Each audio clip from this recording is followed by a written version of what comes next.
All right, guys, I'm back. I'm going to give you another alternative for a lantern. We're going to be working on a vegetable oil lantern.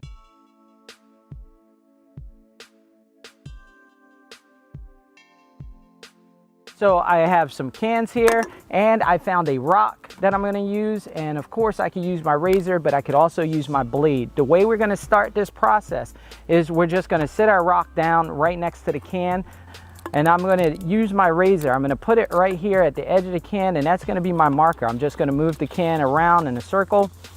So now what I'm going to do is cut into that line. So just like so. And just follow that line all the way around. Now what I want to do with the bottom half is I want to take my pliers here, and I'm going to make little crimps, little curls in these edges here, and that is going to be like my accordion. It's going to give me an accordion effect. It's going to allow me to kind of be able to cinch this in. I'm going to grab another can, and as we go through this, I'm cutting, boom, all the way around. Same thing as I did with the last can, but notice I'm going after the bottom. I'm not going after the top for this. Trying to stay fairly consistent with that line so I can get all the way across. It does not have to be perfect. Survival is not perfect. Survival is survival. If it was perfect, I would have a light switch that I could turn on and then I can see. It is not perfect already because the lights have gone out, or I'm in a survival situation and I have to be making a can lantern. So now I cut off the top piece, and I'm going to make a hole in the top piece, drilling down into the top. Now we have the top done. So what I'm going to do now is I'm going to take some vegetable oil, all right, and I'm just going to pour it on the inside here. Fill that up as much as possible. It doesn't have to be all the way to the top because I don't want it spilling all over the place. And then I'm going to take a paper towel. I'll take 2 on this roll, fold them up together,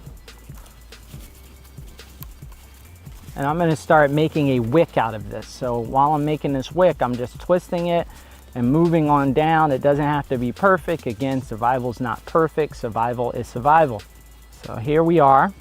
I've made my wick. Now I'm going to wrap this up. I'm going to put it inside the can. Now I have to get this thing saturated, so I'm dipping it down in here. Once I get this nice and saturated, all right, I'm going to start twisting the top of that wick really, really tight. And I want to make a fine point because I'm going to pull it through, as we stated, the hole that we created in the top of the can. I'm trying to be somewhat gentle because I don't want it to rip. Now put the top of the can on the bottom of the can. Now I'm going to use this rock. I'm going to try to knock gently the top down on the bottom, close it off. Now I want to make sure this top is pretty saturated. A little cap full of oil if I want. Several different ways I can do this. I could just try to dip this in that cap full, but then that becomes a little bit difficult. Or I can just try to slowly pour some of this down the wick. I don't want to go too crazy. I want it to just saturate in there. There we go. And now we're all ready. We have our vegetable oil lamp, and we're going to be able to light that. The one thing about vegetable oil lamps is that when you put the flame to the wick, it takes a little bit of time to catch, but once it catches, it starts burning, and then it'll start drawing up more vegetable oil from inside the can, and that's what we want. Next, we're going to show you how to place these inside our carrying cases so that we can move them around. Stay tuned.